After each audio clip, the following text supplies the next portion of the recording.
नमस्कार, जय श्री कृष्ण। ध्यान के चमत्कार, मंत्र की शक्ति, भगवान की भक्ति चैनल में आपका स्वागत है। ओम नमः शिवाय, ओम नमः शिवाय, ओम नमः शिवाय, ओम नमः शिवाय, ओम नमः शिवाय, ओम नमः शिवाय। राधे कृष्ण, राधे कृष्ण, राधे कृष्ण, राधे कृष्ण, राधे कृष्ण, राधे कृष्ण। हमारे शरीर में 7 चक्र होते हैं: सहस्रार चक्र, आज्ञा चक्र, विशुद्धि चक्र, अनाहत चक्र, मणिपुर चक्र, स्वादिष्टान चक्र, मूलाधार चक्र। ये सातों चक्र शरीर के अंदर जब व्यक्ति ध्यान करता है, मंत्र जाप करता है, तो उसके अंदर ऊर्जा स्टोर होती है, ऊर्जा एकत्रित होती है।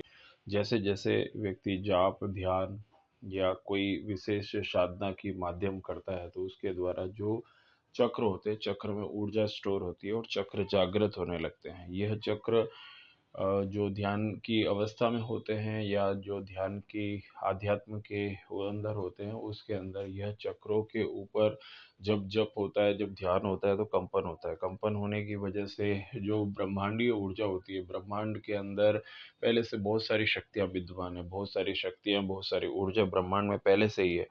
तो जब बहुत सारी शक्तियाँ, बहुत सारी ऊर्जा ब्रह्मांड में विद्यमान है, तो साधक जब जप करता है, ध्यान करता है, तो एक जप और ध्यान करने से एक कंपन पैदा होता है, एक वाइब्रेशन पैदा होता है। वो जो कंपन और वाइब्रेशन होता है, वो ब्रह्मांड के अंदर पहले से जो कंपन, वाइब्रेशन या ब्रह्मांड में शक्तियाँ विद्यमान हैं, पहले हजारों सालों पहले किसी ने जप किया है, किसी ने ध्यान किया है, किसी ने कोई मंत्रों का आवाहन किया है, तो वह सब ब्रह्मांड की आकाशीय दुनिया में पहले से विद्यमान है। अब हम जब उसको जप करते हैं, ध्यान करते हैं, तो जो साधक होता है वह जो कंपन पैदा करता है, वह सातों चक्रों में वो कंपन होता है।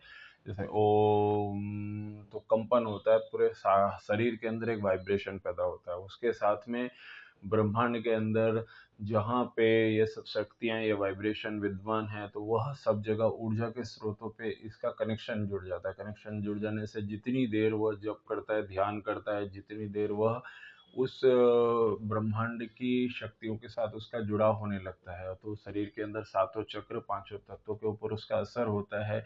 चक्र जागृत होने लग जाते हैं, उनको वो चीज़ अनुभव होने लगता है। और जो जैसे 30 मिनट से ज़्यादा, 45 मिनट से ज़्यादा, जैसे जैसे वो ध्यानस्थ अवस्था में होता है, उसका शरीर के ऊपर असर होता है।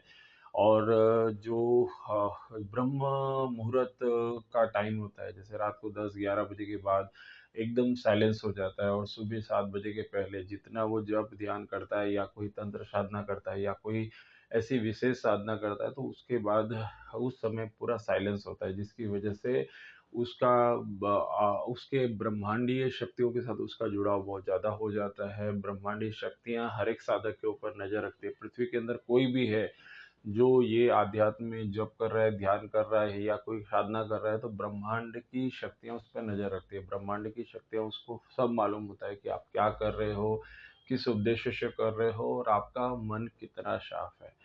तो जो भी साधक जो ध्यान करता है, जप करता है, उसको जो अनुभव होते हैं, वह जब लगता है कि नहीं, अभी आपका अनुभव पूरा हो चुका है, अब आपको आगे का मार्ग बताना है, तो स्वतः ही आपको स्वप्न में या किसी और माध्यम से आपको वो आगे का मार्ग मिल जाता है, आगे का मार्ग बता दिया जाता है। और जब आप कोई अवस्था से आगे की अवस्था में जाने लगते हैं, तो आपको स्वतः ही ऐसे सिद्ध संतों के दर्शन होने लगते हैं। सिद्ध संत आपको आके आपको सूक्ष्म शरीर को ले जाके और आपको दूसरे भी सिद्ध संतों से मिलवाते हैं, और सिद्ध संतों से मिलवा के फिर उसके बाद वापस आप आगे दूसरे दिन दूसरी चीज़ें सीखते हैं, तीसरे दिन से तीसरी चीज़ें सीखते हैं। तो जो सिद्ध संत होते हैं और जो ब्रह्मांड में दिव्य शक्तियाँ हैं, वो आप पे ऊपर नज़र रखती है। ओम ओम ओम।